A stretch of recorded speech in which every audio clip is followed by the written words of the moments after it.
Let's just think about how long Marvel has been around. With each passing year, we are getting close to that 100-year anniversary mark for the Marvel publisher, which means, you guessed it, an intense amount of characters. Yeah, Marvel was founded in 1939, and ever since has been busy creating tons of superheroes to love and supervillains for us to love to hate. And in some cases, just love, period. I mean, you can't help it. But we've also seen tons of non-powered characters as well, who often still hold importance in the story, for time at least. Unfortunately, because we've had so many series, issues, and characters over the years, not all can be remembered, and not all become recurring enough to find popularity amongst Marvel's true believers. Welcome back, Nerd Squad. She's Amanda McKnight. And he's Taylor McWatters. And we'll be your host for today's video, where we count down the top 10 Marvel characters you've never heard of before. If you want to learn more about lesser known characters, click on over here to check out our video about supervillain characters you've likely never heard of. And stick around until the end of this video, where we'll be taking to the comments. Alright, now let's get counting. Number 10,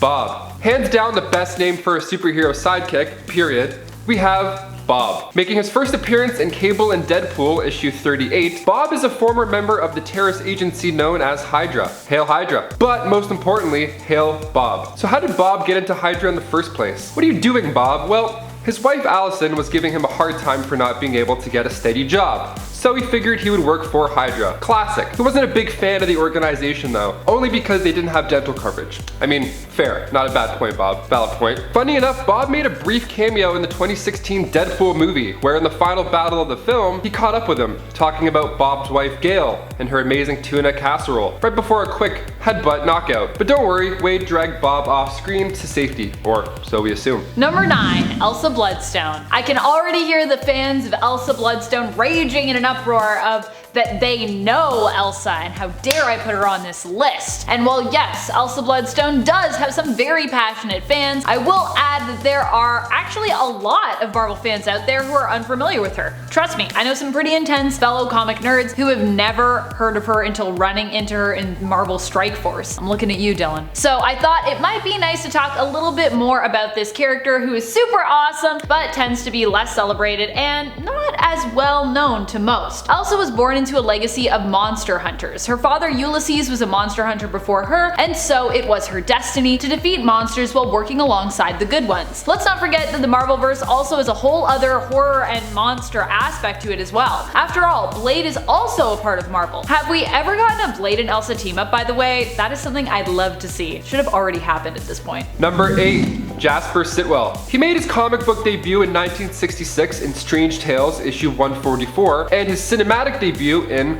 Thor 1. We all remember that agent Natasha Romanoff kicked off the building in Captain America Winter Soldier. That was the big reveal moment for the Falcon. But who was the agent that they were threatening? Well, Jasper Sitwell posed as a high-ranking SHIELD agent. In reality, he was actually working for Hydra. This dude wasn't close too, like him and Coulson were the ones that got the call about Thor's hammer first landing on Earth. And he was one of the secret masterminds behind Project Insight. Could have been worse though. In the comics, Sitwell is actually Nick Fury's assistant, and at one point temporarily becomes the director of S.H.I.E.L.D. Sitwell is played by Maximiliano Hernandez in the MCU, so if you want to see him on the big screen, you've got a little bit of catching up to do. Number 7, Lindsay McCabe. Lindsay is the best friend of Jessica Drew. You maybe never knew that she had?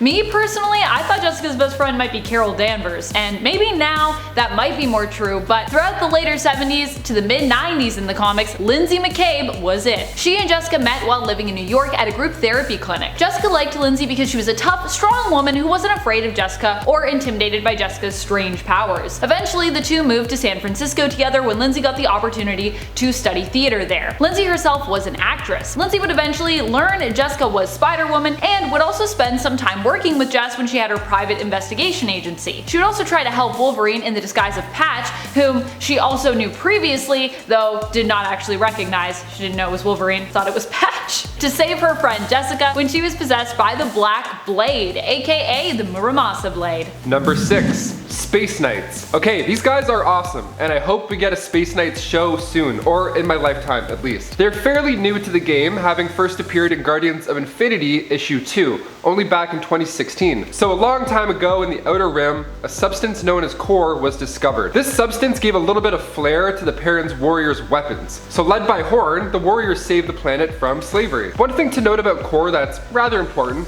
is that if it's sitting too long, it would corrupt the soldiers, so they always have to get a move on. Kind of like if I'm near chocolate milk at any point in my life. It's just eventually gonna corrupt me and then I'm gonna have to chug all of it because I have no self-control as a human being. Get it away from me. Go, gone. So as time went on, more and more joined in on the Warriors' efforts and the group came to be known as, you guessed it, the Space Knights. Number 5. PEEPERS. PEEPERS is one of those much lesser known mutants who has been around for quite a long time, but due to his unimpressive power set, pops up a lot less in comparison to others. Similar to iBoy, PEEPERS' powers all kind of have to do pretty much with his sight or his eyes. A physical mutation made his eyes larger than most, so much so that they kind of protrude outward to an extent. He has enhanced eyesight, X-ray vision, and was sometimes even known to be able to fire optic blasts out of his eyes, similar to Cyclops, but not really on the same level as the X-Men team leader. PEEPERS' legal name is Peter Quinn, and while I haven't seen him pop up yet in the Dawn of X line, and hey, I've been watching for that, he has made a recent appearance in Marvel's Ravencroft series where he appears to be working as an orderly or a medical assistant at Ravencroft. Pretty random. Number 4.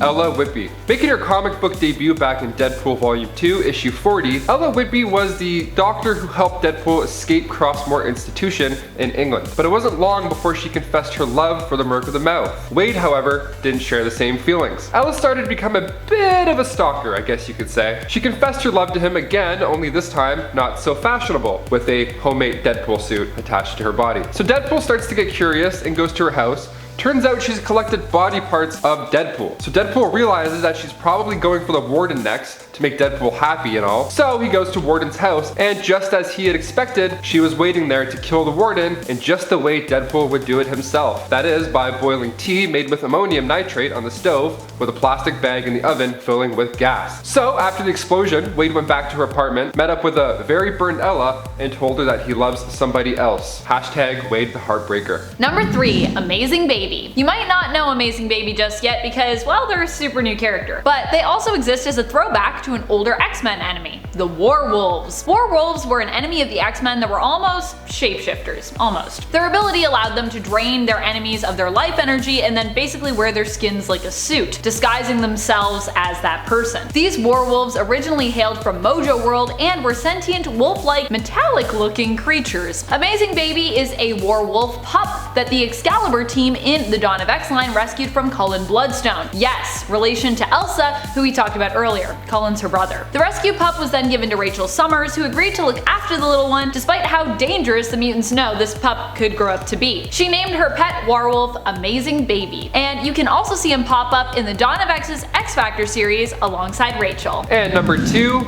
Macho Gomez. Making his debut in Deadpool Volume 2, Issue 32, Macho Gomez is said to be the baddest, most feared operator in the galaxy, and his name sure does sound like it. He's a skilled fighter when it comes to shooting. Got 6 fingers on each hand instead of 5, so he has that extra accuracy, you know? He's got that one little flip-flop over for stability. He's kind of like a Mandalorian bounty hunter in a way. He has the cockiness and the attitude to follow suit as well. When he was hired to assassinate the family of Reginald Harris, he was actually tricked into thinking Deadpool had already done the job before him. So naturally, he was kind of pissed and wanted to get back at him. Now, fighting Deadpool is usually a pretty tough task. So Macho Gomez lost the battle more than once. And after losing a battle to Deadpool, Macho was pushed into an escape pod and sent into the depths of space. Meanwhile, Wade took his place and replaced him at Funzel, even marrying Orxa. That's Deadpool for you, I don't know. Number 1. CANDRA. I love how when CANDRA first appeared in the comics, she already came with a ton of backstory and power. The funny part was that although she threw her weight around as this supervillain of sorts in Gambit issue number 1, and was this immortal who had ties to tons of other characters, this was our first time meeting her. What an introduction. During her initial appearance, CANDRA was revealed to be the Benefactress, a character who had pitted the Thieves Guild and Assassins Guild of New Orleans against one another for centuries for her own purposes. She is also heavily implied to be a former lover of Gambit's, and